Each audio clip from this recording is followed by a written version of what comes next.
জুবিনদা এনেকৈ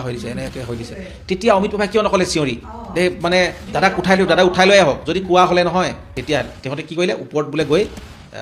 কিবা চিগাৰেট কপি আছিল ফেচবুক খুলিবই নোৱাৰে তেওঁৰ বিৰুদ্ধে বা তেওঁৰ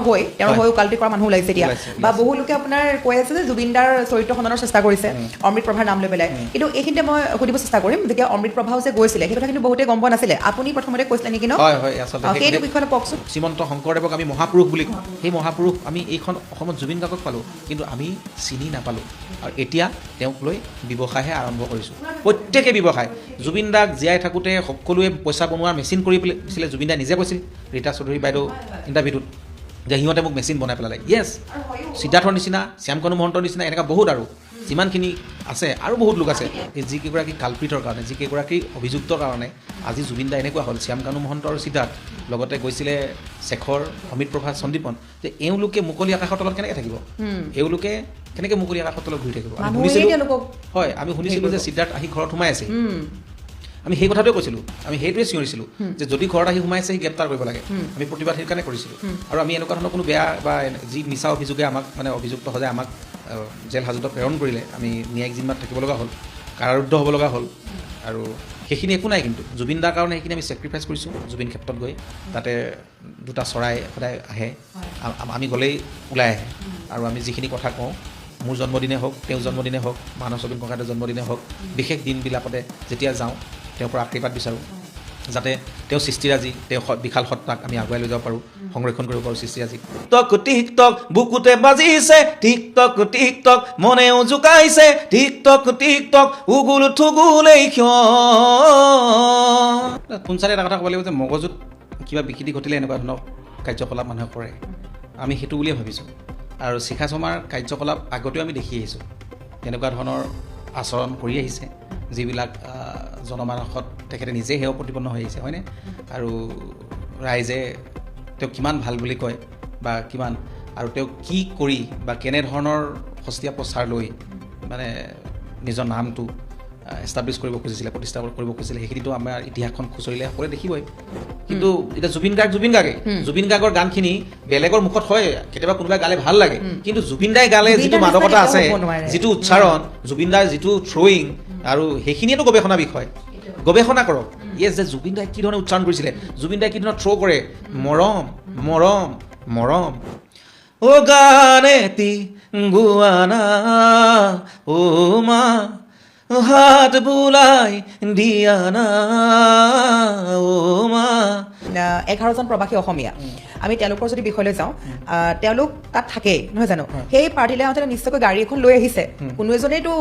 এনেকুৱা ভাড়া গাড়ীত অহা নাই দিয়কচোন তেওঁলোকে ইমান বিলাসিতাপূৰ্ণ জীৱন উদযাপন কৰে নহয় জানো প্ৰত্যেকগৰাকীৰে চাগে নিশ্চয়কৈ এখনলৈ গাড়ী আছিলে সেই 75 মিনিট সময় জুবিন দা তাতে পৰি থাকিলে এজনৰো গাড়ী নাছিল নে বাৰু ভাবকচোন এবাৰ ইমান ধুনীয়া আৰু বহুতেই মোক কৈছে যে খুব ধুনীয়া অনুষ্ঠান কৰে মই আশা কৰিছোঁ যে তেখেতসকলৰ এই যি অনুষ্ঠান বা এই পদক্ষেপ আগুৱাই থাকক অসমৰ ৰাইজৰ মাজত এক খুব শুদ্ধ বাতাবৰণ সৃষ্টি কৰক ভাল বাৰ্তা দিয়ক এনেকৈ বিভিন্নজন মানুহে যি মানুহে বহু কথা ক'ব বিচাৰে বহু নজনা কথা বা মনৰ কথা পাতিব খোজে অসমবাসী ৰাইজক ক'ব খোজে কিছুমান কথা সেইবিলাক সদায় সুবিধা দিয়ক মই তাকে আশা কৰিছোঁ আৰু সদায় শুভকামনা জ্ঞাপন কৰিছোঁ এই যাত্ৰা অব্যাহত থাকক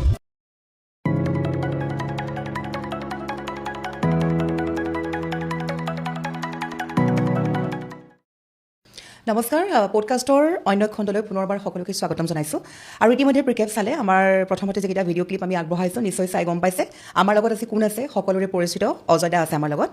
পোনপ্ৰথমে স্বাগতম জনাইছোঁ হয় আচলতে অজয় দা বুলি ক'লে আৰু মানে অসমবাসীক কোৱাৰ কোনো প্ৰয়োজন নাই সংগীত পৰিচালক বা গীতিকাৰ সুৰকাৰ বুলি নহয় জুবিন দাৰ আটাইতকৈ ঘনিষ্ঠ ব্যক্তি বুলিও সকলোৱে পৰিচিত জুবিন দাৰ বাবে আপুনি 22টা দিন নহয় জানো 22টা নিশা কটাইছে জেলৰ ভিতৰত গতিকে সেইটো আচলতে এটা গৌৰৱৰ কথা বুলি মই আপোনাক ক'ম নহয় জানো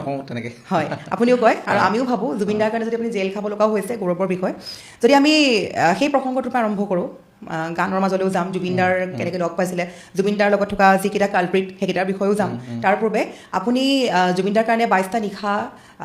জেলৰ ভিতৰত কটাবলগীয়া হৈছে গতিকে সেই সময়ছোৱাত আমিও আপোনাৰ কাষত আছিলোঁ যেতিয়া আমি বাতৰি কৰিবলৈ গৈছিলোঁ আমি নিশ্চয় দেখা পাইছিলোঁ আপুনি কিমানখিনি সাহসেৰে আগবাঢ়ি আহিছিলে প্ৰথমতে কওকচোন সেই কেনেকৈ কি হ'ল যেতিয়া জেল গ'ল আচলতে সকলো কথাখিনিতো এতিয়া এখন স্পষ্ট ছবি আছেই যে এটাই কথা যে জুবিন দাৰ ন্যায় বিচাৰি জুবিন দাক ন্যায় দিবৰ বাবে যি আমি প্ৰতিবাদ কৰিছিলোঁ সেই প্ৰতিবাদে হয়তো ক'ৰবাত চৰকাৰৰ কৰ্তৃপক্ষ বা ক'ৰবাত অকণমান এটা তেওঁলোকক মানে কিবা এটা তেওঁলোকৰ মাজত এটা কৌতূহলৰ সৃষ্টি হৈছিলে চাগে আৰু আন্দোলনটো এনেকুৱা তীব্ৰতৰ হৈ গৈছিল আৰু ক'ৰবাত তেওঁলোকে ভাবিবলৈ বাধ্য হ'ল তাৰপিছতে প্ৰথমতে মই ভবাই নাছিলোঁ যে আমাক তেনেকৈ এৰেষ্ট কৰিব কাৰণ কিয় হিংসাত্মক কাৰ্যসূচী আমি কোনোদিনে কৰা নাই আৰু নকৰোঁ কাৰণ কিয় আমি সৃষ্টি কৰা মানুহ ধ্বংসৰ কেতিয়াও আমাক কাম্য নহয় আৰু জুবিন দাৰ লগত থকা হিচাপে জুবিন দাৰ একেবাৰে ওচৰৰ মানুহ হিচাপে যিজন মানুহ আমাৰ কাৰণে সপোন আছিলে যিজন মানুহ আমাৰ কাৰণে সৰ্বস্ব সকলো আজীৱন ধাৰুৱা তেওঁৰ ওচৰত আৰু সেইজন মানুহে শেষৰটো যি 2025 বৰ্ষৰ জনপ্ৰিয় গীত টিকটক থিয়েটাৰ সূৰ্যৰ সেইটো গান মোক উপহাৰ দি গৈছে লাষ্ট গান মোৰ লগত ৰেকৰ্ডিং কৰিছে আৰু ময়ে কৈছিলোঁ যে ছিংগাপুৰত যাব নালাগে বুলি সেইদিনা তাৰপিছত সেই মানুহজন হঠাৎ তেনেকুৱা এটা খবৰে আমাক কিমান মৰ্মাহত কৰিব কিমান আমি মানে দুখত মানে আমি হেৰি হৈ আছোঁ ম্ৰিয়মান হৈ আছোঁ কিমান আৱেগিক হৈ আছোঁ সেই মুহূৰ্তত যে আমি এটাই কথা যে এই যিকেইগৰাকী কালপিতৰ কাৰণে যিকেইগৰাকী অভিযুক্তৰ কাৰণে আজি জুবিন দা এনেকুৱা হ'ল শ্যাম কানু মহন্ত আৰু সিদ্ধাৰ্থ লগতে গৈছিলে শেখৰ অমিত প্ৰভা সন্দীপন যে এওঁলোকে মুকলি আকাশৰ তলত কেনেকৈ থাকিব এওঁলোকে কেনেকৈ মুকলি আকাশৰ তলত ঘূৰি থাকিব হয় আমি শুনিছিলোঁ যে সিদ্ধাৰ্থ আহি ঘৰত সোমাই আছে আমি সেই কথাটোৱে কৈছিলোঁ আমি সেইটোৱে চিঞৰিছিলোঁ যে যদি ঘৰত আহি সোমাইছে সি গ্ৰেপ্তাৰ কৰিব লাগে আমি প্ৰতিবাদ সেইকাৰণে কৰিছিলোঁ আৰু আমি এনেকুৱা ধৰণৰ কোনো বেয়া বা যি মিছা অভিযোগে আমাক মানে অভিযুক্ত সদায় আমাক জেল হাজতত প্ৰেৰণ কৰিলে আমি ন্যায়িক জিম্মাত থাকিব লগা হ'ল কাৰাৰুদ্ধ হ'ব লগা হ'ল আৰু সেইখিনি একো নাই কিন্তু জুবিন দাৰ কাৰণে সেইখিনি আমি ছেক্ৰিফাইচ কৰিছোঁ জুবিন দাৰ কাৰণে আৰু বহুত কৰিবৰ কাৰণে সাজু আছোঁ জীয়াই থাকোঁতে যি ধৰণে জুবিন দাক আমি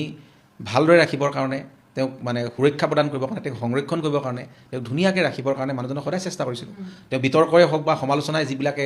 সন্মুখীন হ'ব লগা হৈছিল সেইবিলাকৰ সন্মুখত আমি থিয় হৈছিলোঁ আমি সদায় মাত মাতিছিলোঁ আৰু মানুহজন মৃত্যুৰ পিছতো আমি যে পিছুৱাই আহিম এতিয়া জুবিন দা নাই বুলি যে একো নাই কিছুমানে হয়তো বহুত মানে সুবিধাজনক স্থিতি বা নিৰাপদ দূৰত্বত থাকি পিনে জুবিন দা ন্যায় বিচাৰি থাকিলে নহ'ব কিন্তু আমি চিঞৰিব লাগিব আমি প্ৰেছাৰ ক্ৰিয়েট কৰিব লাগিব সেই হেৰিয়ত মই জেল যাব লগা হ'ল আৰু আগতো জানেই যে আমি আগদিনাখন যেতিয়া আমি জেল যোৱা আগৰ দিনাখন এটা শ্ৰদ্ধাঞ্জলি অনুষ্ঠান কৰিছিলোঁ এতিয়া 3টা ঠাইত আমি চানমাৰী ফিল্ডত গোটেই শিল্পীখিনিক একগোট কৰিলোঁ তাৰপিছতে আমি এন কে প্ৰডাকশ্যন যিটো জুবিন দা ষ্টুডিঅ'ত যিটোৰ পৰা গান আজি আৰম্ভ কৰিছিল যাত্ৰা জুবিনৰ যাত্ৰা সেই ষ্টুডিঅ'ত আমি তেওঁক শ্ৰদ্ধাঞ্জলি জ্ঞাপন কৰিলোঁ তাৰপিছত আমি গণেশগুৰি যিটো প্ৰিয় ঠাই আৰু গণেশ মন্দিৰ সেই গণেশ মন্দিৰৰ সন্মুখত আমি তাতেই আমি শেষ কৰি শ্ৰদ্ধাঞ্জলি শেষ কৰি আমি দিছপুৰ থানাত এজাহাৰ দাখিল কৰিছোঁ আৰু দিছপুৰ থানা আৰক্ষীয়ে নিজে আহি মৃণাল ডেকা ছাৰ তেওঁ DCP আৰু আমাৰ যিগৰাকী আছিলে OC তেখেতো আহি নিজে আমাৰ পৰা এজাহাৰ গ্ৰহণ কৰিছে তাৰপিছত আমি ধুনীয়াকৈ আমি শেষ কৰিলোঁ শেষ কৰাৰ পিছৰ দিনাহে সেই ঘটনাটো হ'ল যে সিদ্ধাৰ্থ আহি সোমাই আছেহি যে আমি এটা কথা যে আমি বিচাৰিছোঁ যে এইকেইগৰাকী মানুহ যিকেইগৰাকীৰ কাৰণে আজি অসমৰ এক সম্পদ আৰু তেওঁলোকে যি ধৰণে লৈ গ'ল আৰু গাতে গা লাগি থকা দুজন মানুহ শেখৰ আৰু সিদ্ধাৰ্থ একেবাৰে জুবিন দাৰ গাতে গা লাগি থাকে আৰু তেওঁলোকে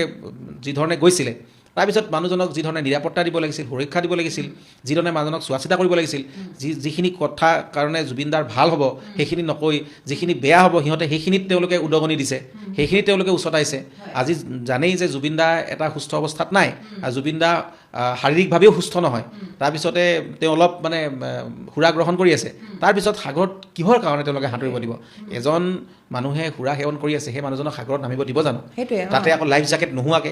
তেওঁলোকে যিয়েই নহওক ধৰি বান্ধি ৰাখি হ'লেও একদম মানে দাদাক ৰাখিব পাৰি দাদাক যেতিয়া হাবুত মাৰি কিনে আপুনি মৰমত কয় নহয় সকলো কথাই সম্ভৱ হয় কিন্তু তেওঁলোকে নকৰিলে তেওঁলোকে ৰং চাই থাকিলে জুবিন গাৰ্গৰ মৃত্যুৰ মুখলৈ তেওঁলোকে ঠেলি দিলে আৰু মানে তেওঁলোকে এনেকুৱা এটা ষড়যন্ত্ৰ কৰিলে এনেকুৱা এটা প্লেনিং কৰিলে যাতে জুবিন দাৰ এই মৃত্যুটো সহজ মৃত্যু হয় স্বাভাৱিক মৃত্যু হয় মানুহৰ দৃষ্টিত মানুহৰ চকুত এখন তেওঁলোকে মুখা সৃষ্টি কৰিলে যে এই মানে এনেকুৱা মানুহে এই মুখাখন পিন্ধক যাতে মানুহে স্বাভাৱিক মৃত্যু বুলি আৰু যিটো ছিংগাপুৰ পুলিচে বা ছিংগাপুৰ আৰক্ষীয়ে ইনভেষ্টিগেশ্যন কৰি প্ৰথম দিনা সেইটো কথাই কৈ দিলে আকৌ এইটো কথাই কালি পৰহি এইটো কথাই কৈছে কাৰণ তেওঁলোকে সেইটোৱে ক'ব কাৰণ কিয় এখন বিদেশৰ এখন ঠাইত তেওঁলোকৰ অলপ বেলেগ ধৰণৰ ছিষ্টেম আৰু এখন সাৰ্বভৌমত্ব এখন হেৰি হয় ৰাষ্ট্ৰ হয় তো তেওঁলোকে সদায় নিজৰ নিৰাপদটো বিচাৰিবই আৰু তাতে এনেকুৱা ধৰণৰ প্লেনিং কৰি কিনে মৃত্যু হৈছে বুলি কেতিয়াও নকয় আৰু সেইকাৰণে সেইখিনি কথাত আমি মানে ভুল গ'লে নহ'ব বা সেইখিনিলে আমি বিভ্ৰান্তি সৃষ্টি কৰিলে নহ'ব কাৰণ কিয় তেওঁলোকৰ ইনভেষ্টিগেশ্যন সেইটোৱে ওলাব আৰু যিখিনি হত্যাকাৰীয়ে গোটেই প্লেনিং কৰি মাৰ্ডাৰটো তাতে গৈ কৰিলে তেওঁলোকৰ সেইটোৱে প্লেনিং যাতে কোনেও তেওঁলোকৰ সকলোৰে চকুত ধূলি মাৰিছে ন তেওঁলোকে সেই তেনেকুৱা ধৰণৰ এক কথা আৰু শ্যাম কানু মহন্তই কৈয়ে দিছিল যে মই জুবিন গাৰ্গক মতা নাছিলোঁ, নিজে ইয়াত আহিছিলে। তাৰপিছততো ক'বলৈ বাধ্য হ'ল নহয় মই মাতিছিলোঁ, যে যিজন মানুহে জুবিন দা নগ'লে মই ছুইচাইড কৰি দিম বুলি কৈছিলে আৰু সেই মানুহজনে কেনেকৈ উলটি মাৰিলে। এই যে তেওঁলোকে পাভলুটি মৰা, এই যে তেওঁলোকে বিভিন্নজনে বিভিন্ন কথা, তাৰপিছত যেতিয়া জুবিন দা লাহে লাহে তেওঁলোকে ব্লেকমেইলিং ষ্টাৰ্ট কৰিলে, এই অমিত প্ৰভাক দেখুৱাই কিনে তেওঁলোকৰ ব্লেকমেইলিং ষ্টাৰ্ট হ'ল, চৰকাৰখনৰ লগত ব্লেকমেইলিং ষ্টাৰ্ট কৰিলে, আমাৰ লগত ব্লেকমেইলিং ষ্টাৰ্ট কৰিলে, যে তেওঁলোকে চিধাই আহি যদি কথাখিনি কৈ দিয়া হ'লে, স্পষ্টকৈ যদি কোৱা হ'লে, আজি ছিংগাপুৰত থকা প্ৰবাসী অসমীয়াখিনিয়ে যদি তেওঁলোকে ভালদৰে কথাখিনি আহি ক'লেহি, ৰাইজৰ আগত ক'লেহি, তেওঁলোকেতো যদি এখন প্ৰেছ মিট দিওঁ বা ফেচবুকতো যদি লাইভ দি ভালকৈ কথাখিনি ক'লে, তেওঁলোকে গোটেই প্লেনিং কৰি কি ক'ম কি নক'ম, ছিংগাপুৰৰ মানুহখিনিয়ে কিন্তু একদম তেওঁলোকে একগোট হৈ কি ক'ম কি নক'ম একে ধৰণৰ কথাই তেওঁলোকৰ একদম মানে এটা হেৰিয়ত তেওঁলোক মজবুত হৈ আছে। কিন্তু আমাৰ এই কেইগৰাকীয়ে কিন্তু ইজনে সিজনে বাচিবৰ কাৰণে প্ৰত্যেকে বেলেগ বেলেগ। শ্যাম কানুৰ কথা বেলেগ, সিদ্ধাৰ্থৰ কথা বেলেগ, শেখৰৰ কথা বেলেগ, আমাৰ অমিত প্ৰভাৰ কথাই আৰু বেলেগ। আৰু এতিয়াতো বহুতক এতিয়া শ্যাম কানু বচাব বিচাৰিছে বেলেগে, সিদ্ধাৰ্থক বচাব বিচাৰিছে বেলেগে। বহুতে কি কৰিছে, আমি লিখি আছো #জাষ্টিছ ফৰ জুবিন গাৰ্গ, কিন্তু তাত #জাষ্টিছ ফৰ শ্যাম কানু মহন্ত, সিদ্ধাৰ্থ শৰ্মাৰ বিষয়ে লিখা দেখা পাইছো। আৰু বিশেষকৈ অমৃত প্ৰভাৰ মহন্তৰ কথা ফেচবুক দৰ্শকসকলে নিশ্চয় গম পাব, ফেচবুক খুলিবই নোৱাৰে। তেওঁৰ বিৰুদ্ধে বা তেওঁৰ হৈ ওকালতি কৰা মানুহ ওলাইছে এতিয়া, বা বহু লোকে আপোনাৰ কৈ আছে যে জুবিন দাৰ চৰিত্ৰ খণ্ডনৰ চেষ্টা কৰিছে অমৃত প্ৰভাৰ নাম লৈ পেলাই। কিন্তু এইখিনিতে মই সুধিব চেষ্টা কৰিম, যেতিয়া অমৃত প্ৰভাও যে গৈছিলে সেই কথা কিন্তু বহুতে গম পোৱা নাছিলে, আপুনি প্ৰথমতে কৈছিলে নেকি ন? হয়, আচলতে সেইটো বিষয়ে কওকচোন। সেই কথাটো মানে কি হ'ল, মানে গোটেই কথাখিনি লুকাই আছিল। আৰু মই যেতিয়া গোটেই ঘটনাটো সংঘটিত হোৱাৰ পিছত আমি বিভিন্নজনৰ লগত যোগাযোগ কৰি আছোঁ। আৰু আমি খবৰটো কিন্তু বহুত সোনকালে পাইছিলোঁ, কিন্তু কনফাৰ্ম নাছিলোঁ তেতিয়া। কিন্তু মই আচৰিত যে ঘটনাটো বহুত আগতে সংঘটিত হৈছে, পিছত তেওঁলোকে এখন নাটক কৰি কিনে 5টা বজাতহে তেওঁলোকৰ টাইমত মানে মৃত্যু বুলি ঘোষণা কৰিছে। তো এনেকুৱা গোটেই প্ৰক্ৰিয়াটোৰ মাজত যেতিয়া আমি দেখিলোঁ যে এনেকুৱা হৈ আছে, তাৰপিছত আমি শ্যাম কানু মহন্তৰ বিৰুদ্ধে আমি প্ৰথম ষ্টাৰ্ট কৰিছোঁ, তাৰপিছত শেখৰৰ বিৰুদ্ধে, তাৰপিছত তেওঁলোকে ব্লেকমেইলিং ষ্টাৰ্ট কৰিলে। কৰাৰ পিছত কোনোবাই আকৌ গৰিমা বৌকো এটা বাইট দিয়ালে যে সিদ্ধাৰ্থক একো কৰিব নালাগে, তেনেকুৱা হ'ল। তেতিয়া আমি অলপ পিছুৱাই দিব লগা হৈছিলে, কাৰণ কি আমি বৌৰ কথা অমান্য নকৰোঁ। কিন্তু তথাপিতো লাহে লাহে গম পালোঁ যে তেওঁলোকে মানে বিভিন্ন ধৰণৰ ব্লেকমেইলিঙৰ লগত জড়িত হৈছে লাহেকৈ মানে। আৰু লাহে লাহে আমি কনফাৰ্ম যে তেওঁলোকে এটা কিবা ষড়যন্ত্ৰ কৰিছে। গ'ল, শেখৰ আহিলে, শেখৰৰ লগত ফোনত কথা পাতিছোঁ, শেখৰক কৈছোঁ যে সঁচা কথাখিনি কওঁ। তাৰপিছত এইবিলাক স্ক্ৰীনশ্বট ভাইৰেল হৈছে আমাৰ যিজন ফেন ক্লাবৰ ল'ৰা তেওঁৰ লগত। তাৰপিছত দেখিলোঁ জুবিন দাক আমি যেতিয়া হেৰি কৰি আহিলোঁ, মানে শেষকৃত কাৰ্য সম্পন্ন কৰি আহিলোঁ, তেতিয়া দেখিলোঁ যে অমিত প্ৰভাতো গৈছিলে, ভিডিঅ'বিলাকো আছে, হেৰিও আছে, কিন্তু কোনেওতো কোৱা নাই অমিত প্ৰভা। সেইকাৰণে মই ফেচবুকত সেইদিনাই লিখিলোঁ যে অমিত প্ৰভা মহন্তই যে মানে লুকাই আছে, অমিত প্ৰভা মহন্তই যে কোৱা নিৰাপদ দূৰত্বত আছে, তেতিয়া অমিত প্ৰভা মহন্তই কৈছিলে কিয় কথাখিনি কোৱা নাই। তেতিয়া মই ফেচবুকত মেনশ্যন কৰি, তাই নামো মেনশ্যন কৰিছোঁ, লগতে গোটেই মিডিয়া গোটেইখিনি হিমন্ত বিশ্ব শৰ্মা ডাঙৰীয়াক টেগ কৰিছোঁ। তাৰপিছত অমিত প্ৰভাৰ আচল ৰূপ ওলালে, তাৰপিছত বাইট লোৱা ষ্টাৰ্ট হ'ল, তাৰপিছত দুই একে কোনোবা বাইট ল'লে, তাৰপিছত সেই যে ভিডিঅ'খিনি যে যোনে কৰিছিলে সেইগৰাকীয়ে অমিত প্ৰভা আছিলে। ঠিক আছে, অমিত প্ৰভাই একোৱে কৰা নাই, দুখ নাই, কিন্তু অমিত প্ৰভা জড়িত নাই। কিন্তু অমিত প্ৰভাই যেতিয়া ভিডিঅ' কৰি আছিল, সেই ভিডিঅ' যেতিয়া কেমেৰাত এনেকৈ দেখিছে যে জুবিন দা এনেকৈ হৈ দিছে, তেতিয়া অমিত প্ৰভাই কিয় নক'লে চিঞৰি যে মানে দাদাক উঠাই লৈ আহক। যদি কোৱা হ'লে নহয়, তেতিয়া সিহঁতে কি কৰিলে, ওপৰত বোলে গৈ কিবা চিগাৰেট ফুপি আছিল বোলে। এতিয়া কিমান মানে লজ্জাজনক কথা, কিমান দুৰ্ভাগ্যজনক বুলি ক'ব লাগিব যে তেওঁলোকে মানে কি বুলি ভাবে নিজকে। এই সতী সাবিত্ৰী হ'বৰ কাৰণে যে চেষ্টা কৰে বা সতী সাবিত্ৰী সজাবৰ কাৰণে যে কিছুমান চেষ্টা কৰে, যে এইবিলাক আচল চৰিত্ৰ। তাত চিগাৰেট ফুপি আছিল বোলে। এতিয়া বিভিন্নজনে বিভিন্ন কথাৰ পৰাটো ওলাই পৰিছে। আৰু তাৰপিছত সেইগৰাকী মানে অভিযুক্ত হ'ল। অভিযুক্ত হোৱাৰ পিছত এতিয়া কোনোবাই সেইটো প্ৰত্যেকৰে কাৰণে মানুহ ওলাইছে এতিয়া যে বচাবৰ কাৰণে। আজিতো তেখেতৰ হৈ এডভকেটটো দিলেও, এতিয়া আচলতে এডভকেটটো দিলেও, কাৰণ কি আইনে চবকে মানে হেৰি চকুৰে অপৰাধী হ'লেও আইনৰ দৃষ্টিত মানে সেইটো এটা সুবিধা দিব লাগিব, আৰু সংবিধানে সেইটো এটা সুবিধা দিয়ে। সেইটো মানে এডভকেট পোৱাটো ডাঙৰ কথা নহয়, কিন্তু এডভকেটজন যিজনে ওকালতি কৰিব সেইজনে যদি বচাবলৈ যায়, তেনেহ'লে অসমৰ ৰাইজে সেইগৰাকী মানে এডভকেটক মানে কি দৃষ্টিৰে চাব, বা তেওঁকো যে সামাজিকভাৱে তেওঁকো যে মানে বৰ্জন কৰিব, সেই কথা তেওঁ এবাৰ ভবা উচিত। বাকীতো তেওঁৰ দায়িত্ব পালন কৰিব লাগিব এডভকেট হ'লে। কিন্তু আজি উকিল সন্থাই যিটো মানে তেওঁলোকে সেই দায়িত্বভাৰ গ্ৰহণ কৰিছিল, বা তেওঁলোকে এটা কথা ঘোষণা কৰিছিলে যে আমি কোনেও তেওঁলোকৰ কেছ নলওঁ, এই জুবিন গাৰ্গক হত্যাকাৰী এই অভিযুক্ত ইহঁতৰ হৈ আমি কেছ কোনেও নলওঁ। ইয়াৰ পিছত যদিও কোনোবা ওলাইছে সেইটো সময়ে ক'ব, সময়ে উত্তৰ দিব। আৰু যিয়ে নহওক যে এইকেইগৰাকী মূল দায়ী অপৰাধী জুবিন দাৰ মৃত্যু হোৱাত অসমৰ এক সম্পদ আজি নষ্ট হোৱাত অসমৰ এক সম্পদ নষ্ট হোৱাত এইকেইগৰাকী মূল কালপ্ৰিট যিকেইগৰাকী তাতে আছিল যিকেইগৰাকীয়ে গৈছিলে ইয়াৰ পৰা আৰু যিকেইগৰাকী যিয়ে অনুষ্ঠান আয়োজন কৰিছিলে শ্যাম কানু মহন্ত এণ্ড কোম্পানী গোটেইখিনি দায়ী আৰু সেইকাৰণে তেওঁলোক জবাবদিহি হ'বই লাগিব আৰু তেওঁলোকে শাস্তি পাবই লাগিব তেওঁলোকে শাস্তি নোপোৱালৈকে আমি বহি নাথাকোঁ আমি তেওঁলোকক ৰেহাই নিদিওঁ জনতা আদালতে ইতিমধ্যে তেওঁলোকক ফাঁচী প্ৰদান কৰিছে আটাইতকৈ কঠোৰতম পৰা কঠোৰতম শাস্তি দিছে ইয়াৰ পিছত আমি ন্যায়পালিকাৰ ওচৰত আমি বিশ্বাস কৰিবই লাগিব যিহেতু চাৰ্জশ্বীট দাখিল হৈছে আৰু 300ৰো অধিক সাক্ষৰে সাক্ষী প্ৰদান কৰিছে আমি আশা কৰোঁ মুখ্যমন্ত্ৰী ডাঙৰীয়াই যি ধৰণে কৈছে আৰু যি ধৰণে অসমৰ ৰাইজক তেওঁৱে হত্যাকাণ্ড বুলি প্ৰথম একদম আমাক মানে ডাঠি কৈছে তাৰপিছতে আমি মানে বেছিক কনফিডেঞ্চত আহিলোঁ যে য়েছ যে জুবিন দাক তেওঁলোকে হত্যা কৰিলে তো আমি মুখ্যমন্ত্ৰী ডাঙৰীয়া সেই কথাত আমি একমত আৰু আমি এতিয়াও বিশ্বাসত আছোঁ যে তেখেতে আমাৰ এই ন্যায় প্ৰক্ৰিয়াটোক তেখেতে আগুৱাই নিব আৰু জুবিন দাক জাষ্টিছ পোৱাৰ ক্ষেত্ৰত তেখেতে এই যে লাখ লাখ কোটি কোটি মানুহে যি চিঞৰিছে যি কৈ আছে এইখিনি তেওঁ শুনিব আৰু ন্যায়পালিকাই আইনৰ মানে সুৰুঙাৰে যাতে তেওঁলোক হাৰি যাব নোৱাৰে এইখিনিও আমি দৃষ্টি নিক্ষেপ কৰিব লাগিব আৰু ফাষ্ট ট্ৰেক আদালতত সোনকালে মানে উচ্চ ন্যায়ালয়ৰ ফাষ্ট ট্ৰেক আদালতত তেওঁলোকে গঠন কৰি এজন ন্যায়াধীশক দি আৰু গোটেইটো বস্তুটো একদম অতি সোনকালে যাতে দোষীয়ে শাস্তি পায় যদি বেছি দীঘলীয়া হৈ গ'লে হয়তো ক'ৰবাত বাচি যাব সুৰুঙাৰে মানুহ বাচি যায় আমি এইখিনিও আমি আশা কৰিম আৰু নিশ্চয় অসমৰ মুখ্যমন্ত্ৰী হিমন্ত বিশ্ব শৰ্মা ডাঙৰীয়াই ৰাইজৰ বুকুৰ চিঞৰখিনি শুনিব কাৰণ কিয় তেওঁ ৰাইজৰ কথা শুনে বুলি আমি বিশ্বাস আৰু তেওঁ ফেচবুক চাই ফেচবুক লাইভ দিয়ে যিহেতু আমি কোৱা কথাখিনিও যাতে তেখেতে শুনে সেইখিনি আমাৰ আহ্বান থাকিল আমাৰ বিশ্বাস আছে আৰু যিদিনাখনলৈকে কিন্তু ন্যায় নেপাওঁ আমি যিদিনাখনলৈকে আমি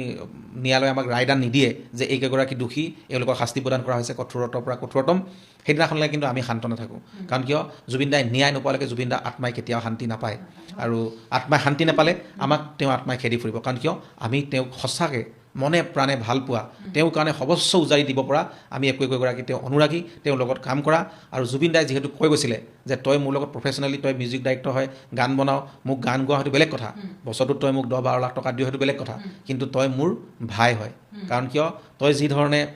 মানে মদ এটুপি নোখোৱাকৈ চাদা অকণ নোখোৱাকৈ চিগাৰেট এটা নোখোৱাকৈ একো নিচা নাই তোৰ তই যে এই যে গোটেই ৰাতিটো আমাৰ লগত যে বহি থাক এনেকৈ মই তোৰ সেইখিনিত মানে মই মানিছোঁ আৰু তোক মই একো দিব নোৱাৰিলেও কিন্তু মই তোক মোৰ ভাই বনাইছোঁ এইটো সদায় মনত ৰাখিবি আৰু মোৰ ভাই হৈ কাম কৰি যা আগুৱাই যা আৰু তেওঁ এইটো কথাও কৈছিলে যে মই আশা কৰোঁ কিন্তু এদিন তই মোৰ আগত মাৰ্চিডিজ ঘূৰাবি এনেকৈ কৈছিলে আৰু সেই ব্ৰহ্মপুত্ৰ নদীখনলৈ চাই কিনে এই কথাখিনি কৈছিল আৰু মোৰ মনত আছে একদম ৰাতিপুৱা বেলিকা এই কথাখিনি কৈছে আৰু সেইখিনি মৰ্মে মৰ্মে মোৰ হৃদয়ত সোমাই আছে নিশ্চয়কৈ আমিও ক'ব লাগিব জুবিন দাৰ লগত যদি সেই সময়ত আপুনি বা ৰাজা দা এইসকল ব্যক্তি থকা হ'লে নিশ্চয়কৈ জুবিন দাক সেই মুহূৰ্তৰ পৰা ৰখালেহেঁতেন সেই কথা সকলোৱে কৈ আছে যদি অজয় দাৰ লগত থাকিলহেঁতেন বা ৰাজা দাৰ লগত থাকিলহেঁতেন তেওঁলোক আপোনালোকৰ দৰে ব্যক্তিসকল থকা হ'লে জুবিন দাক কেতিয়াও যাবলৈ নিদিলেহেঁতেন বা তাৰ পৰা লৈ আহিলহেঁতেন কিন্তু এইসকল কালপ্ৰিটে হয়তো বিচাৰিছিলেই আগতীয়াকৈ প্ৰি প্লেনিং ইতিমধ্যে আমি মুখ্যমন্ত্ৰীও কৈছে গতিকে সেইসকলে চাগে মাৰিম বুলি লৈ গৈছিলে আৰু এটা কথা চৰ্চা লাভ কৰি আছে এই যে ধৰি লওক 11জন প্ৰৱাসী অসমীয়া আমি তেওঁলোকৰ যদি বিষয়লৈ যাওঁ তেওঁলোক তাত থাকেই নহয় জানো সেই পাৰ্টিলৈ আহোঁতে নিশ্চয়কৈ গাড়ী এখন লৈ আহিছে কোনো এজনেইতো এনেকুৱা ভাড়া গাড়ীত অহা নাই দিয়কচোন তেওঁলোকে ইমান বিলাসিতাপূৰ্ণ জীৱন উদযাপন কৰে নহয় জানো প্ৰত্যেকগৰাকীৰে চাগে নিশ্চয়কৈ এখনলৈ গাড়ী আছিলে সেই 75 মিনিট সময় জুবিন দা তাতে পৰি থাকিলে এজনৰো গাড়ী নাছিল নে বাৰু ভাবকচোন এবাৰ মই যিটো শুনিছোঁ যে হয় তেওঁলোকে পেলাই ৰাখিলে আৰু এই যে 75 মিনিট জুবিন দা এনেকৈ থাকিলে তেওঁলোকে প্ৰথমতে এটা ফোন কল কৰিছে যে এজন মানুহ মানে তেওঁলোকে কৈছে যে মৃত্যু হৈছে বুলি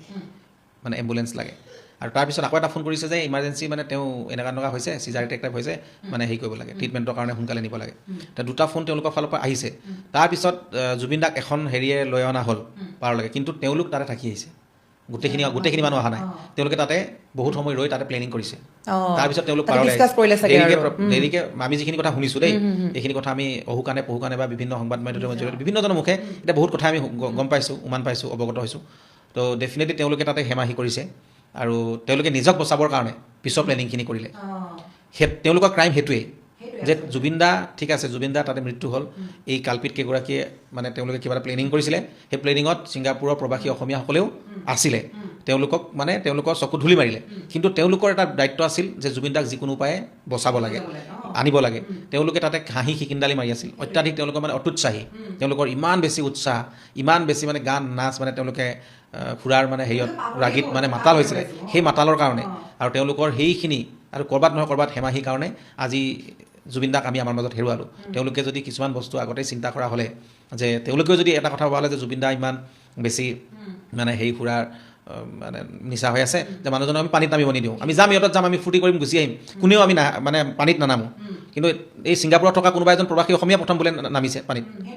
ডেফিনেটলি তেওঁ দায়ী হয়নে নহয় দায়ী হয় ইয়াতে আৰু তেওঁলোকক চাৰ্টিফিকেট দি ফুৰিলে বা তেওঁলোকক ৰাজ আতিথ্য যদি দিয়ে তে কেনেকৈ হ'ব তেওঁলোক 100% দায়ী কাৰণ কি তেওঁলোকে মানুহজনক বচাব নোৱাৰিলে মানুহজনক বচাব পাৰিলে হয় তেওঁলোকে চেষ্টা কৰা হ'লেও এই পৰিকল্পিত যি হত্যাকাণ্ড ষড়যন্ত্ৰ কৰিছিলে সেই ষড়যন্ত্ৰ উফৰাই দিব পাৰিলে হয় কাৰণ কিয় জুবিন দাক যদি সঁচা অৰ্থত ভাল পালে হয় তেওঁলোকে কেতিয়াও জুবিন দাক পানীত নামিব নিদিলে হয় মূল কথা সেইটোৱেই যে তেওঁলোকে পানীত নামিব নিদিলে কিন্তু তেওঁলোকে কোনো নৈতিক দায়িত্ব স্বীকাৰ নকৰি তেওঁলোকক কোনো ধৰণৰ দায়বদ্ধতা নোহোৱাকৈ তেওঁলোকে আজি ইমান বেছি মানে কথাবিলাক আপুনি কি ধৰণে কৈছিলে দেখিছিলে নাই তেওঁলোকে কি ধৰণে আৰু মুখ্যমন্ত্ৰীয়ে বাৰম্বাৰ কোৱাৰ পিছতো দুজনহে আহিলে অসমলৈ তেওঁলোকে ইমান সাহস নে তেওঁলোকৰ আৰু আমি কিন্তু এটা কথা আমি কিন্তু তেওঁলোকক কেতিয়াও ৰেহাই নিদিওঁ তেওঁলোকক কিন্তু আমি কোনো কাৰণ আমি তেওঁলোকক মানে আমি সামাজিকভাৱে অসমৰ ৰাইজে বৰ্জন কৰিছে সেই মানুহকেইগৰাকীক আৰু তেওঁলোকে হয় প্ৰৱাসী অসমীয়া কিন্তু তেওঁলোকে অসমীয়া নামত কলংকিত তেওঁলোকে সানিলে আৰু লগতে কি জয়শ্ৰী নে কোনোবা আন এগৰাকী কিবা গোস্বামী নে কি মহন্ত উপাধি নাজানো যে এই ফটোত স্পষ্টকৈ আছে সেইগৰাকীকো আৰু ভালকৈ সোধা পোছা কৰিব লাগে কাৰণ কি অমিত প্ৰভাৰ লগত ভিডিঅ'ৰ সেই ক্ষেত্ৰত এতিয়া এটা ভাইৰেল ফোন কল ভাইৰেল হৈছে আৰু কোনো কাৰণত তেখেত ষ্টুডেণ্ট নহয় বুলি আমি গম পাইছোঁ যে কিছুমান এতিয়া মানুহক আভুৱা উভাইছে অসমৰ ৰাইজক আৰু তাতে ঠিকেই কিন্তু আমি দেখিছিলোঁ যে ইয়ত পাতিত তাইও একদম পূৰা হাঁহি মাতি আছিলে তাৰপিছত তেওঁলোকে কিয় নিৰাপদ দূৰত্বত থাকি বা তেওঁলোকে কিয় নিজক বচাবৰ বাবে কোনো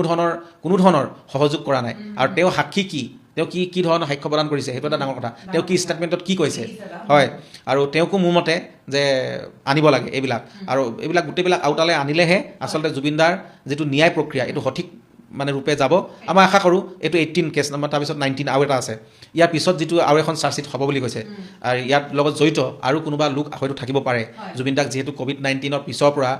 এটা পৰিকল্পিত এক হত্যাকাণ্ড বুলি কৈছে মুখ্যমন্ত্ৰী ডাঙৰীয়াই তো ডেফিনেটলি তেতিয়া আৰু মানুহ আহিব আৰু লগতে এই জয়শ্ৰী নিচিনা বা এই ছিংগাপুৰত থকা প্ৰৱাসী অসমীয়া এওঁলোকো এই তদন্ত আওতাত আহিব লাগে আৰু তেওঁলোককো যিকোনো উপায়ে তেওঁলোকক মানে শাস্তি বিহিব লাগে আৰু আপুনি মন কৰিছিল নে যেতিয়া দুগৰাকী আহিছিলে কেমেৰাৰ সন্মুখত কি হাঁহি তেওঁলোকৰ হাঁহি তেওঁলোকে বাইটটো দিছে সেইটো কথাটো আমাৰ জুবিনদাৰ ভগ্নী পামী বাও লিখিছে কথাটো আচলতে হয় এইটো আমি নিজে দেখিছোঁ তেওঁ হাঁহি তদন্তৰ খাতিৰত আচলতে বহুত বেছি মাত মতা নাই বা কোৱা নাই কিন্তু মানুহৰ অসমৰ ৰাইজৰ ভিতৰত কিন্তু ভিতৰি কিন্তু মানুহ জ্বলি আছে বুকুত জুইকুৰা জ্বলি আছে আৰু আমি মুখ্যমন্ত্ৰী ডাঙৰীয়া কথাত আমি ক'ৰবাত নহয় ক'ৰবাত এটা ভুল গৈছোঁ বা বিশ্বাস কৰিছোঁ বুলিয়েই সকলোৱে হেৰি কৰি আছে আমি আশা কৰোঁ তেওঁ যাতে সঠিক ৰূপত তেওঁ ন্যায়টো আগলৈ লৈ যায় আৰু মই ভিতৰুৱাকৈ বহুত কথা গম পাইছোঁ যে তেওঁ বহুত মানে জুবিন দাক ন্যায় দিয়াৰ ক্ষেত্ৰত বহুত কষ্ট কৰিছে আৰু মানে ভিতৰৰ বহুত কথা কিছুমান আছে যিখিনি আমি এতিয়াও মানে দুখীয়ে শাস্তি নোপোৱালৈকে আমি কিছুমান কথা ক'ব নোৱাৰোঁ আৰু সেইকাৰণে মুখ্যমন্ত্ৰী ডাঙৰীয়াক এইখিনিত আমি সেইখিনি সুবিধা দিছোঁ যিখিনি তেওঁ কৰি গৈ আছে আৰু এতিয়ালৈকে ন্যায়ালয় আদালতৰ মজিয়ালৈ লৈ গ'ল গোটেই কথাখিনি ইয়াৰ পিছত কিন্তু আৰু যে এইবিলাক লোকো যে অসমৰ ৰাইজে যিবিলাক দাবী জনাইছে আৰু গোটেই প্ৰক্ৰিয়াটো ন্যায় প্ৰক্ৰিয়াটোক অসমৰ ৰাইজে যিধৰণে কৈছে সেইধৰণে কিন্তু আগবাঢ়ি গৈ আছে বা সেইধৰণেই আজি আমি 22 দিন জেলত থাকিব লগা হ'ল কিয় সেইখিনি যিখিনি কালপিত আছে তেওঁলোকক গ্ৰেপ্তাৰ দাবীত যে তেওঁলোকক মুকলি আকাশৰ তলত কিয় থাকিব আৰু তাৰপিছত ৰাইজে আমাক যেতিয়া গ্ৰেপ্তাৰ কৰিলে তেতিয়া ৰাইজে কি ক'লে যে গ্ৰেপ্তাৰ কৰিব লাগে কাক কৰিছে কাক আজি অপৰাধী বাহিৰত আছে তাৰপিছত কিন্তু আজি যিকেইগৰাকী জুবিনদাৰ ন্যায়ৰ বাবে মাত মাতিছে তেওঁ মানে অজয় ফুকনৰ নিচিনা মানুহ জেলত আছে যিটো এটা ৰিপাৰ্কেশ্যন ষ্টাৰ্ট হ'ল বা যিটো একদম জনতাৰ মত মানে ৰাইজে যিধৰণে ক'লে তাৰপিছততো তেওঁলোকক গ্ৰেপ্তাৰ কৰিলে মানে হ'ল ক্ৰমান্বয়ে বস্তুখিনি কিন্তু আগবাঢ়ি আছে আৰু তেনেকৈ চাৰ্জশ্বিট দিছে হেৰি দিছে ইয়াৰ পিছত